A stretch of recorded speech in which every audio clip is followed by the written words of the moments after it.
příšerný tohle. No, tady máme tu vaši floru, že jo. Můžeme stát, vole. Můžeme stát celou tuhletu zácpu. Jsme to objeli jako slušní lidi po magistrále. Mohli jsme tam dávno být. Ale to ne. To je produkční, režisér, řidič, kameraman, asistent režie, dramaturg. Prostě všichni se proti vám spiknou a nemůžete dělat vůbec nic. A pak z toho vzniká prostě paskvil, na který se nedá koukat, jo? A musí to prostě zachraňovat obyčejnej, skromnej, sympatický, začínající kluk prostě z Varů, který se musí tady prostě potit, aby tam aspoň něco bylo ke koukání v tom pořadu pro toho diváka, který za to platí peníze. Platí za to normálně prostě poplatky měsíčně. Nebo měl by aspoň. Jenomže to ne. Prostě. A teďka vy se snažíte něco vytvořit. Snažíte se prostě vytvářet normálně jako hodnoty, hezký věci, snažíte se mluvit fajn, jenomže všechno je proti vám, všechno se proti vám spikne. A ty si říkáš, jsem normální já, nebo nejsem, nebo jsou nenormální spíš oni? Těžko říct? Já nevím, jenomže když se člověk potká s takovou silou negativní energie, tak proti tomu musí jít, protože jenom ta pozitivní, ta dobrá energie zachrání ten svět. Jenom to, že se budeme mít rádi, to, že se občas dokážeme chytnout s někým za ruku a říct si, pojďme, ta láska, ta je podstatná. Ne to, že budeme nadávat, negovat. Každý má svoje trable. Každý na tom světě, každý živočik, každý chrobák kutálí tu svoji kuličku a nakonec prostě buď se mu to povede, nebo ne. Ale každý má svoje starosti, svoje strasti a slasti toho dnešního života. Ale nějak se s tím naučit bojovat. S otevřeným srdcem. Se srdcem na dlani.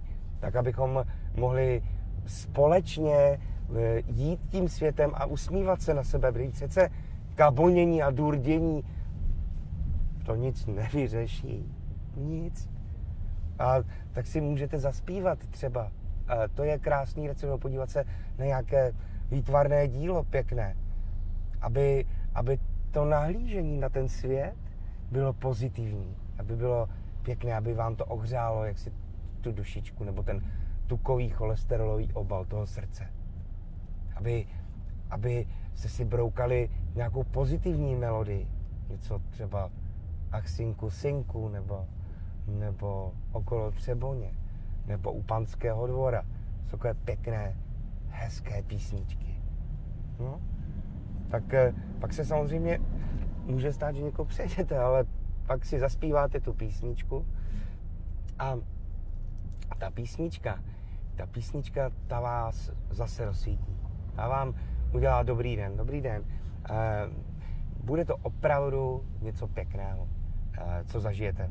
Když se začnete vlastně vnitřně pozitivně stimulovat, budete si vlastně dělat dobře a budete si po té psychické stránce, jak si budete se hladit a přijít jakýmsi pomyslným olejčkem dobré nálady po všech konečcích, tak uvidíte, že najednou to začne trošku elektrifikovat a bude to dobré. No. Je to tak, je to vlastně to prisma, kterým nahlížíte na ten svět, to je zásadní. To bych řekl bazální devíza, to je ta komodita, kterou můžete směňovat vlastně se všemi těmi morousy a tak trochu je nakazit, tak trochu je infikovat tím háčkem té dobré nálady. Pustit mu do té černé duše tu hnidu optimismu. A ona už se pak možná začne klubat ta veška té dobré nálady. Je to chyba samozřejmě, že se snažíme na všechno nadávat a všechno negovat, ale to dobré, to tam někde je a každý by to měl v sobě objevit. Měl by si sáhnout hluboko, co nejhlouběji by si měl sáhnout hluboko do sebe, aby aby to tam našel. Protože neexistuje člověk, který se rodí poskvrněný. Rodí se nám čisté, bílé, běloskvoucí plátno a až rodiče, okolí, toto teprve pokydá, pokálí, zasvíní, znečistí a běhají nám tady lupiči, zlodějové, svině a přitom my o ně nestojíme. A tak se pojďme snažit ta prostěradla, ta bílá prostěradla těch osobností neposkvrňovat. Pojďme je nechat bílá a čistá.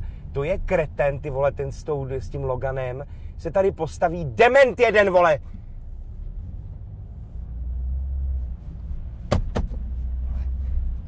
A tak se pojďme ta prostěradla, ta bílá prostěradla našich osobností nezatěžkávat marazmem dnešní doby.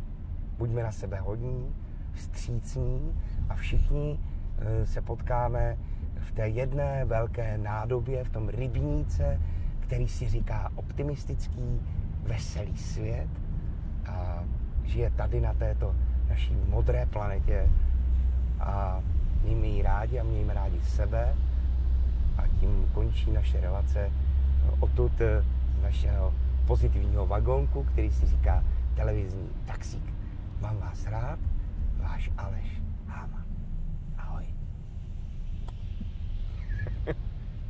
Stopoval to někdo, tenhle průjem, vole.